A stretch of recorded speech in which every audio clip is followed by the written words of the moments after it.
अस्सलाम वालेकुम जी, कैसे हैं सब। उम्मीद करती हूँ कि सब खैरियत से होंगे, ठीक ठाक होंगे और अल्हम्दुलिल्लाह मैं भी हूँ बिल्कुल ठीक। इधर जी मैं सुबह के लिए उठ गई थी और जॉब पे जाने की तैयारियां हो गई थी स्टार्ट, क्योंकि आज मैं थोड़ा सा लेट उठी, मेरी आंख नहीं खुली और मैंने कहा चलिए फटाफट तैयार हो जाते हैं। मेरे चैनल पर न्यू आने वाले तमाम सब्सक्राइबर को मैं दिल से शुक्रिया अदा करती हूँ कि आपने मेरे चैनल को सब्सक्राइब किया। उम्मीद है मेरी पूरी वीडियो वॉच करेंगे और मेरे साथ जुड़े रहेंगे, मुझे प्यारे प्यारे कमेंट्स करेंगे और इंशाल्लाह मैं जल्द एक दिन कामयाब हो जाऊंगी। आप सबकी मोहब्बत और सपोर्ट की मुझे बहुत ज़रूरत है। मुझे इसी तरह प्यार भरे कमेंट्स करते रहें ताकि मेरी हौसला अफजाई हो और मैं अच्छी अच्छी वीडियो बनाकर आपके साथ शेयर करती रहूँ। इधर जी मैं तैयार हो रही थी कि फटाफट मैंने किया नाश्ता ताकि जल्दी जल्दी से हम अपनी जॉब पे जाने की करें तैयारी, क्योंकि वैन आ जाती है और वैन वाला एक मिनट भी वेट नहीं करता है।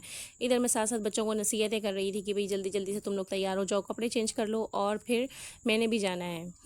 ठीक है जी। यहाँ पर जी फिर मैंने फटाफट से अपना दुपट्टा बन सेट करना शुरू करा। ये काम मुझे बड़ा मुश्किल लगता है, दुपट्टा सेट होने का नाम ही नहीं लेता, तो इस वजह से मुझे फिर पिनें लगानी पड़ती हैं। सांस फूला हुआ है, बहुत थक गए हैं आज। बहुत थकन वाला जो है ना आज दिन था और इतने सारे काम थे कि आज बहुत गुस्सा आ रहा था। और जी फिर मेरा दुपट्टा जो है वो सेट होने का नाम ही नहीं ले रहा था। मैंने कहा जल्दी जल्दी से पिनें लगाएं और अपनी जाने की तैयारी स्टार्ट कर दें। शाम में छुट्टी हुई जी तो मैं बाज़ार चली गई। बाज़ार से आते हुए मैं कुछ सामान लेकर आई जो ज़रूरत का सामान था, प्याज, टमाटर, आलू। आज भी टमाटरों के रेट बहुत हाई थे, 200 रुपये किलो टमाटर थे और ऐसा लग रहा था कि बस गरीब से जो ना रोटी छीन ली जाएगी। गरीब ने कुछ नहीं खाना, बस अमीरों के लिए ये सब रह जाएगा और हम गरीब पीछे रह जाएंगे। खैर जी, यहाँ पर मैंने सब चीज़ें निकाल के अपनी रखनी शुरू करी और चीज़ें समेटनी शुरू करी। जो चीज़ जहाँ रखनी थी उसे वहाँ रखना शुरू करा और फिर उसके बाद फिर और भी बहुत सारे काम थे जो करने थे। घर आई तो घर आकर देखा घर पूरा फैला हुआ था। आज हन्नान ने कोई काम नहीं किया था, किसी काम को हाथ नहीं लगाया था, तो बस मुझे फिर गुस्सा आना शुरू हो गया। मैंने कहा यार क्या है ये, रोज़ रोज़ का एक ही काम है, पहले बाहर का काम करके आओ फिर घर में आकर घर का काम करो। बस यही ज़िंदगी रह गई है क्या? कब हमारी ज़िंदगी में भी सुकून आएगा और कभी हम सुकून का सांस लेंगे? खैर जी, ये मेरी ज़िम्मेदारी है और मुझे बखूबी निभानी है और मैं निभा रही हूँ अल्हम्दुलिल्लाह। और अल्लाह निभाने की मुझे तौफ़ीक अता फ़रमाए और मेरी जैसी जितनी बहनें हैं अल्लाह पाक सबको हिम्मत और हौसला दे और इसी तरीके से तौफ़ीक दे उनको। फिर जी मैं कमरे में आई, कमरे के हालात देखे कि कमरे में सब कुछ फैला हुआ है। मैंने आहिस्ता आहिस्ता तमाम सामान चीज़ों को उठाया और उठाकर समेटना शुरू कर दिया। साथ साथ मैं बड़बड़ाती जा रही थी। गुस्सा आ रहा था मुझे कि हन्नान तो था नहीं घर में क्योंकि बच्चे ट्यूशन गए हुए थे और मुझे बहुत गुस्सा आ रहा था कि आज भी पूरा घर फैलाया हुआ है। अपना मूड होता है तो काम कर लेता है, नहीं होता तो नहीं करता है। यहाँ जी मैंने सारे कपड़े वगैरह समेटे, अपने उठाने वाले कपड़े को उठाया और दूसरे कमरे में रखा। फिर सफाइयाँ स्टार्ट कर दी और सफाइयों की तरफ लग गई कि घर समेट लूँ, फिर अज़ानों का टाइम हो जाएगा तो फिर झाड़ू नहीं लगाना है। ठीक है जी, ताकि थोड़ा सा समेट लें। बराबर में हमारे आम का दरख्त है मालिक मकान के घर पर, तो सारे पत्ते जो हैं मेरे सहन में फैल जाते हैं तो बहुत बुरा लगता है। फिर कुछ हमारा मुर्गा जो है वो मुर्गा भी थोड़ा बहुत गंद कर देता है, वो भी सब समेटना पड़ता है। आके मैंने सफाइयाँ शुरू करी और आगे से ये भी सोच रही थी कि अब आगे इसके बाद और क्या काम करने हैं, पहले ये निपटा लूँ फिर वो निपटा लूँ। बस यही सोचें दिमाग में चलती रहती हैं और आपके लिए व्लॉग्स बनाना है, किस टॉपिक पे बनाना है और क्या बातें करनी है आपसे, ये सब चीज़ें भी सारा दिन मेरे दिमाग में चल रही होती हैं। इधर फिर मैं किचन में आई। किचन में आने के बाद मैंने बर्तन धोने शुरू कर दिए क्योंकि आज तो हन्नान साहब ने सोच लिया था कि मैंने आज कुछ नहीं करना, मम्मा आके सारा काम खुद ही करेंगी। खैर जी, जॉब से छुट्टी हुई तो फिर बाज़ार चले गए। बाज़ार से घर आए तो घर का नक्शा ही बदला हुआ था। घर का काम शुरू कर दिया। चलो जी, ये भी करना ही है, ज़ाहिरी बात है, बच्चे हैं, बच्चे भी थक ही जाते हैं। फिर खाने की तरफ स्टार्ट हो गए जी, खाना बनाना है और खाना बनाने लग गए। साथ साथ मुझे हारिस पे गुस्सा आ रहा था और हन्नान पे भी। बच्चे जब आए तो मैंने उनको सामान लेने भेजा तो बहुत टाइम हो गया था, बहुत लेट हो गए थे, इस वजह से नहीं आए। थंबनेल आज का आज आपने देख ही लिया होगा। एक बहन ने मुझसे कमेंट में पूछा था कि आप अपना सामान लेके क्यों नहीं आई थी। तो मेरी प्यारी बहन, बच्चों से बढ़कर कुछ भी नहीं होता। मैं अपने बच्चे छोड़कर आना नहीं चाहती थी। जब मैं आई यहाँ पर, मेरी शादी मेरी खाला के घर पर हुई थी। मैं कराची में रहती थी, शादी होकर मैं फैसलाबाद गई अपनी खाला के घर पर। ठीक है, 14 साल मेरी ज़िंदगी के उनके साथ गुजरे। हाँ, बहुत समझाया, बहुत, ये नहीं कि मैंने कोई एफ़र्ट नहीं करी होगी, मैंने जहाँ तक एफ़र्ट कर सकती थी मैंने एफ़र्ट करी, घर बचाने की मुकम्मल कोशिश करी।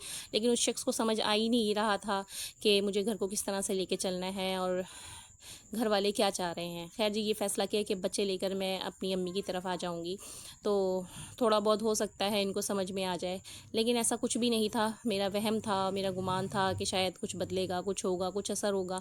ऐसा कुछ भी नहीं हुआ। 14 सालों में सिर्फ 4 दफ़ा मैं कराची आई अपनी अम्मी के पास। इससे अलावा मुझे उन्होंने कभी किसी दुख में, किसी सुख में शामिल नहीं होने दिया। कहीं भी आने जाने नहीं देते थे, बस घर पे ही रहो। यहाँ तक कि मेरा फैसलाबाद में तमाम मेरे रिलेटिव्स फैसलाबाद में हैं, उन्होंने मुझे आने जाने से मना कर दिया था कि आपने कहीं नहीं आना जाना, आपने घर पे ही रहना है। मैंने कहा ठीक है, मैंने घर बसाना था और मैंने उनकी बात मानी और मैंने सबसे मिलना जुलना छोड़ दिया, यहाँ तक कि बहनों से भी मिलना जुलना छोड़ दिया था। तो इस वजह से जो है फिर जब मैं घर से निकली तो मैंने अपने बच्चों को लिया, उनके कपड़े लिए और मैं अपनी बहन के पास चली गई भावलपुर। ठीक है जी। वहाँ से फिर मैं कराची आई अपनी अम्मी के पास। जब मैं कराची आई तो पता लगा उनको कि जी अपनी अम्मी के पास चली गई हैं और अब मेरे साथ नहीं रहना चाहती हैं। मैंने सोचा शायद थोड़ा सा स्पेस देंगे रिश्ते को तो हो सकता है उनको समझ आ जाए, मैं जिन कामों से और जिन चीज़ों से उनको रोक रही हूँ शायद वो समझ जाएं, शायद उन्हें बच्चों की और मेरी अहमियत का एहसास हो जाए। लेकिन मुझे नहीं समझ में आया कि उन्होंने ऐसा क्यों किया और क्यों हम लोगों के लिए ये परेशानी क्रिएट कर दी कि हमें ख़ुद से फ़ैसला करना पड़ा कि हम खुद ही अलग हो जाएं। ठीक है जी। फिर मैं अम्मी के पास आई और अम्मी के बात की आगे की जर्नी आपको पता ही है कि मैं कैसे फिर रेंट पे शिफ्ट हो गई और मैं अब रेंट पे रह रही हूँ अपने बच्चों के साथ। ज़ाहिरी बात है, कमाना है, बच्चों को खिलाना है, पढ़ाना है और एक अच्छा नया फ्यूचर इनको देना है, एक अच्छी ज़िंदगी देनी है। माँ हूँ, ज़ाहिरी बात है बहुत दूर तक की सोचती हूँ। खैर जी, काम स्टार्ट अभी थे ही, एक कमरे में आई, कमरे में आके बाकी चीज़ें समेटने लगी। यहाँ मैंने सर पे लगा लिया था अंडा और दही, क्योंकि बाल मेरे बहुत रफ़ हो रहे थे और सर में भी दर्द हो रहा था। मैंने थोड़ा सा अंडा, दही और तेल मिक्स किया और वो मैंने लगाया बालों में। फिर मैंने कहा सर धो लेंगे, क्योंकि गर्मी आज बहुत ज़्यादा थी, इंतहा से ज़्यादा गर्मी थी कि बर्दाश्त से बाहर थी। बस नहीं चल रहा था कि काम ख़त्म हो और मैं नहाने चली जाऊँ फटाफट।